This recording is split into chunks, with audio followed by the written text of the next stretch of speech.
For decades, aging research has resembled a high-stakes dress rehearsal, performed almost entirely by rodents. Mice have jogged on tiny treadmills, munched on calorie-restricted diets, and received injections of everything from rapamycin to resveratrol in the name of science. And while many of these studies have produced eye-popping results, longer lifespans, stronger organs, better memory, one lingering question has always hovered over the field like a cautious lab tech. Will any of this actually work in humans? To appreciate where we're going, it helps to remember where we started. Early aging research focused heavily on caloric restriction, CR, the elegant, if depressing, idea that eating 30 to 40% fewer calories could extend life. In mice and rats, it worked beautifully. These animals not only lived longer but aged more slowly, with better metabolic markers and fewer diseases. The idea was so persuasive that a few bold humans voluntarily signed up for extreme CR diets, documenting their monk-like meals in the hopes of staving off aging. Spoiler: they got really lean, really cold, and really annoyed. But mice are not tiny humans in fur coats. They live 2 to 3 years, breathe like it's their job because it is, and have wildly different metabolisms. Their immune systems, microbiomes, and even the way their cells process stress all vary dramatically from ours. So while they're great for controlled experiments, what works in a mouse doesn't always translate to a person who spends their time arguing about taxes, binge-watching shows, and occasionally forgetting where they left their phone. Despite this, rodent models have produced a few recurring hits that have started to graduate to human trials. Take rapamycin, a compound originally discovered in soil on Easter Island. It consistently extends lifespan in mice, even when given later in life. In humans, rapamycin, or its cousin everolimus, is being tested for immune rejuvenation, especially in older adults vulnerable to infection. Early results are promising, showing improved vaccine responses and fewer side effects than expected. It's not the fountain of youth, but it's a glimmer of possibility. Another mouse-derived marvel, senolytics, compounds that selectively destroy senescent cells, the zombie-like leftovers of once functional tissues. In mice, clearing these cells has led to improved organ function, less inflammation, and in some cases, extended lifespan.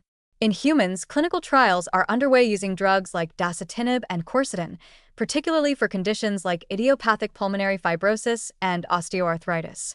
The results so far suggest improved function, reduced markers of aging, and relatively manageable side effects. The dream?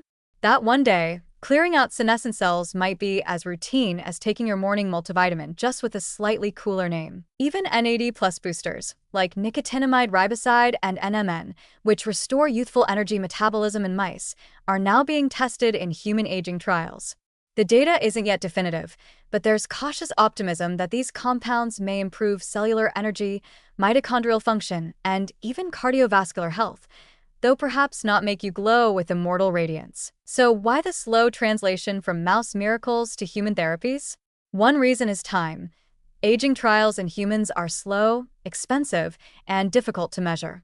You can't exactly keep people in cages for 3 years, feed them specific pellets, and observe them 24/7, well, not legally. And measuring whether someone is aging more slowly isn't as straightforward as measuring blood pressure. That's where the emergence of epigenetic clocks, biological age biomarkers based on DNA methylation, has given researchers a huge boost.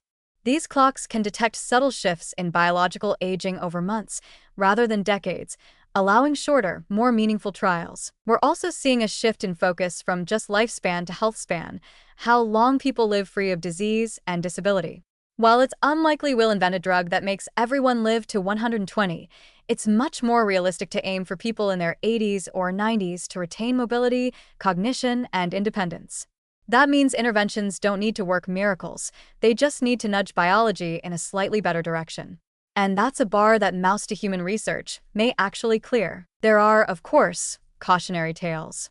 Antioxidants like vitamin E and beta-carotene were once heralded as anti-aging wonders in animal models, only to fall flat or even raise mortality in large human trials. Hormone therapies, stem cell infusions, and telomerase activation have all produced spectacular results in lab mice, but haven't quite crossed the finish line in humans. Some interventions fizzle out in the complexity of human biology. Others simply prove too risky, expensive, or impractical to scale. But the direction of aging science is shifting. We're now seeing multi-site clinical trials, personalized biological age tracking, and a growing recognition by regulatory agencies that aging itself might be a legitimate therapeutic target. More than ever, we're testing interventions not just for their effects on disease, but on the biology of aging itself, something that was almost unthinkable 2 decades ago. The future of aging research won't abandon animal models, but it will increasingly center on people, real people, with diverse genes, habits, and health histories.